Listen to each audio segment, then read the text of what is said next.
Ancient Gaul, a land stretching from modern France, minus its southern coast, to Belgium, southern Holland, western Germany, and most of Switzerland. Rome, as a Mediterranean power, had no obvious claim to this territory.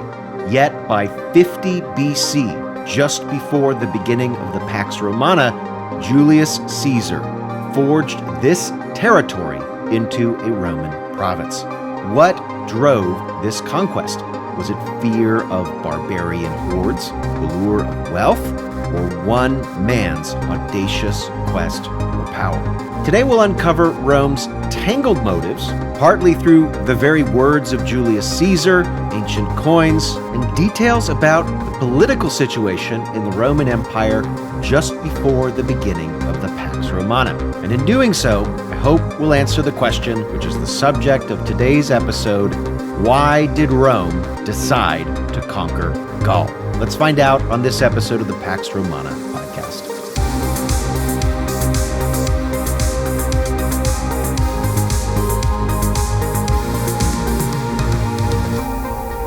Questions and Answers, Episode 2. Why did Rome conquer Gaul?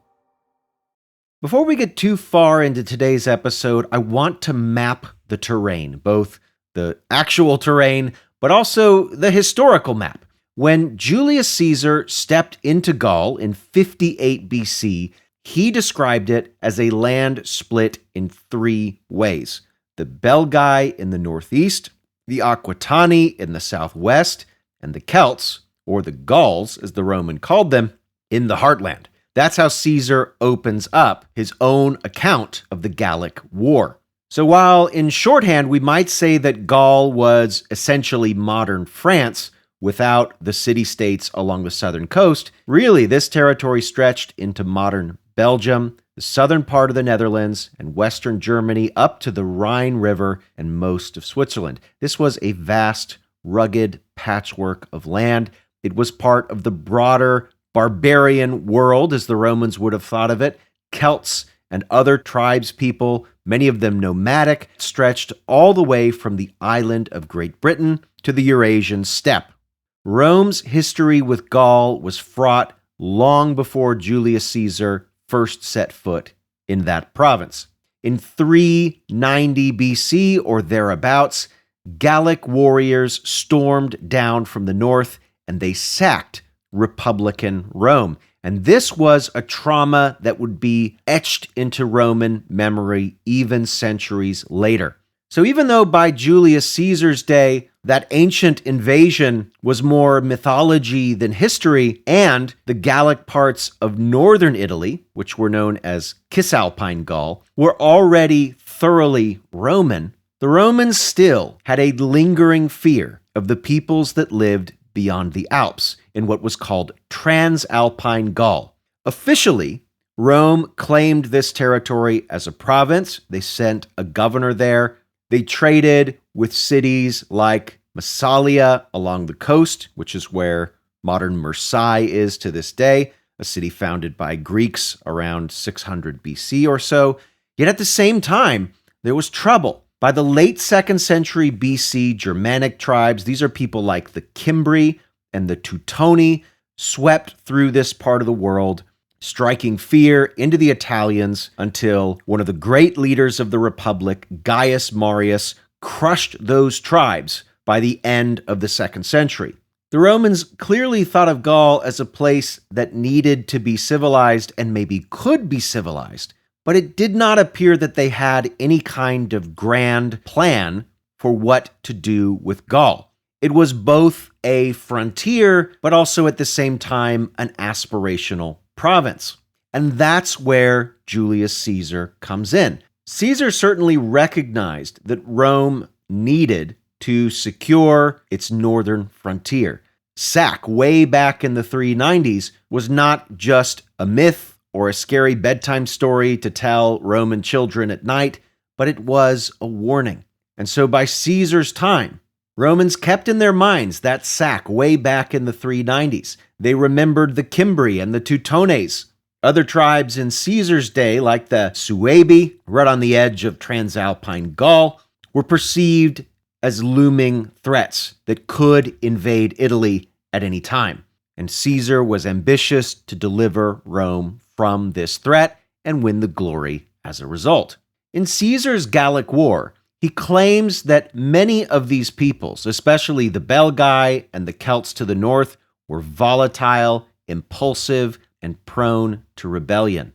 To Caesar, Gaul was a land of fickle loyalties, ripe for chaos, a tinderbox that desperately needed Roman oversight.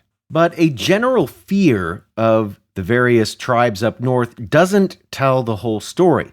Gaul was also a wealthy part of the world. The city-states in the south of Gaul were trading hubs for goods arriving from much further north. Tin from Great Britain, amber from Northern Europe, hides, even hunting dogs. Strabo, the Roman geographer, mentions these goods and more. So controlling Gaul would allow easier access to the riches of Northern Europe. Also in Gaul was plenty of gold. The Roman Quintus Servilius Caepo seized a trove of Gallic gold from a native sanctuary in the 120s BC, and stories that there was plenty more gold up in Gaul circulated among the Romans for decades afterwards. So by the time Caesar launched his campaign into Gaul, there was every expectation that the plunder he would obtain from that province would be astronomical. Lastly, there were, of course, the people. The Romans were ever more desirous of slaves, and slaves were obtained through captives in war. So Gaul wasn't just a frontier to be frightened of, it was also a treasure chest to be looted. But there was one more reason the Romans, and Caesar in particular, decided to invade Gaul and make it a Roman province. Julius Caesar had been consul in Rome in 60 BC. To obtain that office, he went into astronomical debt, and then to carry out the duties of his office, he used violence and intimidation, breaking numerous constitutional norms in the process. So by 59 BC, the next year, Julius Caesar had political enemies in Rome, as well as plenty of creditors eager to get their money back. He was drowning in debt and political heat, and Caesar needed a lifeline. That's why Caesar pressed to obtain the governorship of Cisalpine Gaul. So before Caesar could be prosecuted by his political enemies or taken to court by his creditors, he took an army across the Italian border into the Gallic provinces. Almost as soon as Caesar arrived in his province, challenges began to crop up. One of the Gallic tribes, the Helvetii, pressed by Germanic peoples near Lake Geneva, sought permission to traverse Transalpine Gaul, but Caesar refused to allow it, concerned with the fact that this tribe had once had alliances with some of the Cimbri, that group that had invaded Italy about 50 years prior. The Helvetii, however, refused to heed Caesar's warning. They decided to cross Roman territory anyway, and so Caesar confronted them in arms with approximately 12,000 Roman legionaries. The number of Helvetii, at least as Caesar describes it, outnumbered him 4-1. Caesar's soldiers, however, won that fight, and the surviving Helvetii were forced to return back to their territory under the oversight of some of Caesar's officers. There were also challenges that arose from one Celtic tribe disliking another Celtic tribe. So later that same year in 58 BC, one of the Germanic leaders named Ariovistus, who Julius Caesar himself had called a friend of the Roman people, demanded territory from another tribe called the Aedui, also Rome's allies. This squabble between two of Rome's supposed friends forced Caesar to pick a side. Perhaps because the Aedui had 15,000 warriors nearby, Caesar decided to go with them, marching his soldiers up to take on Ariovistus, who ended up fleeing across the Rhine River.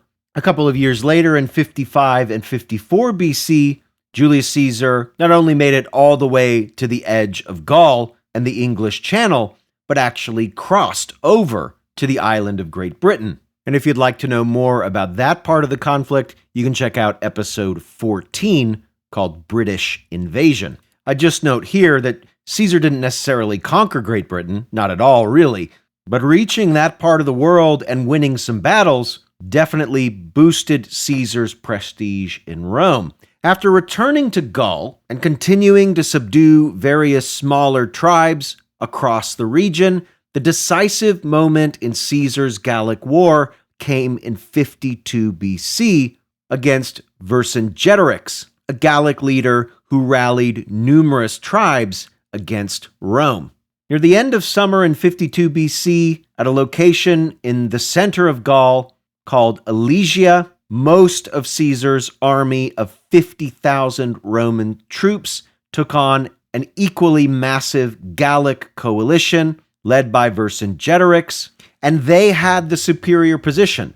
They had a fortified spot on a hilltop with wooden walls that could be defended easily. Caesar responded with an extraordinary feat of engineering, constructing 2 concentric fortified lines, about 15 miles total, of walls, ditches, and towers that encircled the entire hill, keeping the Celts besieged while using the other wall that he built to defend himself against a much larger force, about 250,000 Gallic warriors who sought to aid Vercingetorix's beleaguered forces atop the hill.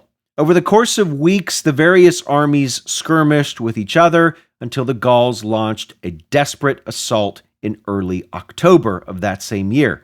Vercingetorix's troops launched down the hill, attacking one side of Caesar's wall, while the Gallic force outside of the wall also pressed in an effort to squeeze Caesar, destroy his army, and stop the Roman occupation of Gaul. Caesar was able to repel this attack by keeping his legions disciplined, while also leading cavalry charges outside of the wall, and after a day of intense fighting, Caesar had killed enough of the Gallic troops on both sides such that Vercingetorix realized he was not going to escape, and so the Gallic king went before Caesar, took the knee, and the last major resistance to Roman rule in Gaul was over. So now you know a little bit about why Rome decided to conquer Gaul, and you also know how they did it. And if anything, you know it wasn't so much Rome's decision as it was Caesar's. And I suppose that brings up another thing that's worth talking about, and that is the extent to which this was Caesar's war. The Senate didn't even give Julius Caesar that province originally. He was supposed to care for the roads and highways of Italy. This was meant to be a degrading position for Caesar, and he had to bypass the Senate, asking for a vote of the people to be given the Gallic provinces that enabled him to launch this war. So in many ways, the Roman authorities didn't want this war, or at least didn't want Caesar leading it. But once Caesar became governor, he had what was called imperium, that is, the power to command Roman armies. And once governors like Caesar took this command power outside of Italy, they were very much autocrats, acting with almost no senatorial oversight. Normally, governorships were only supposed to last a year or so. Caesar, through negotiating with powerful allies in Rome, namely Pompey Magnus and Crassus, who was very, very wealthy, was able to secure or buy enough support to win control of his Gallic provinces for 2 5-year terms, a total of 10 years, enabling him to conquer the entire province.